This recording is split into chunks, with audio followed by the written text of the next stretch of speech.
Biogas പ്ലാന്റുകളിൽ നിന്ന് സംസ്കരണം കഴിഞ്ഞ് പുറത്തു വരുന്ന സ്ലറി എങ്ങനെ ഉപയോഗിക്കാമെന്നുള്ളതാണ്.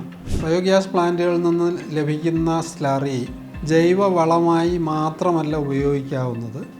അത് ഈ ചെടികളിൽ ഇലകളിൽ സ്പ്രേ ചെയ്ത് കൊടുത്താൽ ചില പ്രത്യേക വിഭാഗങ്ങളിൽപ്പെടുന്ന കീടങ്ങൾ ചെടിയെ ആക്രമിക്കുന്നതിൽ നിന്ന് തടയാൻ കഴിയും. അതിൻ്റെ ഫലമായിട്ട് ബയോഗ്യാസ് സ്ലറി ഒരു ഇൻസെക്റ്റ് റിപ്പലൻ്റായും പ്രവർത്തിച്ചു വരുന്നു. അതായത് ബയോഗ്യാസ് പ്ലാന്റുകളിൽ നിന്ന് കിട്ടുന്ന സ്ലറി നേർപ്പിച്ച് ചെടികളുടെ ഇലകളിലേക്ക് സ്പ്രേ ചെയ്ത് കൊടുത്താൽ പല തരത്തിലുള്ള കീടങ്ങളും ചെടികളെ ആക്രമിക്കുന്നത് തടയുന്നതിന് സഹായകരമാണെന്നാണ് കഴിഞ്ഞകാല പഠനങ്ങളിൽ നിന്ന് മനസ്സിലാക്കാൻ കഴിഞ്ഞത്.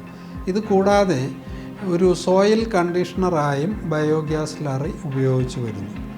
സോയിൽ കണ്ടീഷണർ എന്ന് പറയുമ്പോൾ മണ്ണിൻ്റെ ഗുണമേന്മ വർദ്ധിപ്പിക്കുന്നതിന് ബയോഗ്യാസ് സ്ലറി ഉപയോഗിക്കാം.